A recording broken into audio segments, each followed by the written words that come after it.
But you know, when you hear about him himself, what was he like? You know, was he a nice guy or was he naughty or what? Well, yes, he was a very nice man. I'd have to say that I don't know whether I could even express it or not. I mean, he was a friend. I'm sure everybody has friends that you're very tight with, really, really close. You know, you don't have to talk that much. So you don't really. He was just a very nice man. He was a very loving man. He was very, you know, bad tempered.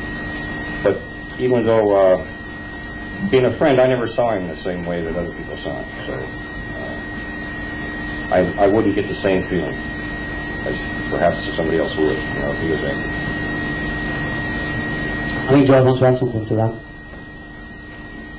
When you ask what kind of guy Bruce was, I'm taking it from an overall view since I spoke to friends and enemies. If he liked you, he'd give you anything, like with Bob. If he didn't like you, right, just stay out of his way, right? Because I use one example with a fellow named Al DeCascos, and Al was teaching in the Oakland area also at the time, and there was a little bit of rivalry or something. So at the 67 internationals, Al just won the forums competition, and he was all, you know, high and mighty, you know, he was feeling real good. So he saw Bruce, and he ran over to Bruce and put his arm around him. All right. Now, one thing you understand, Bruce did not like to be touched, you know, by people who he didn't know or he didn't like.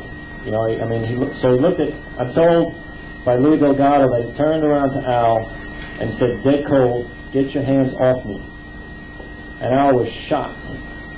He was shocked, and he said, I'm sorry. You know, you know, and Bruce said, "Your apology is accepted, but your presence is no longer wanted here." All right. So, I mean, that just shows, you know, the two sides of a human being.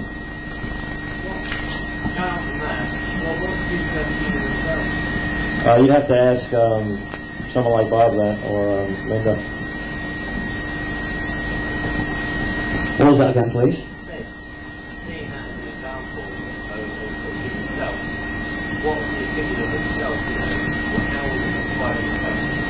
How would Bruce describe himself?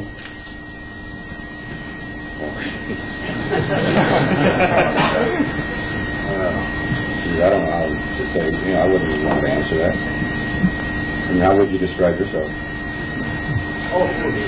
Balls at your call.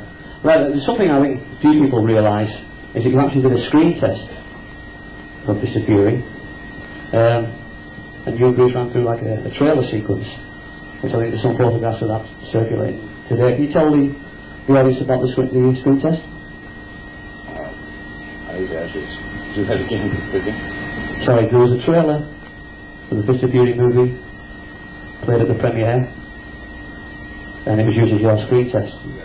Could you tell the audience a bit about that? Well, I was there in Hong Kong as his bodyguard, and I had never done a screen test or anything like that.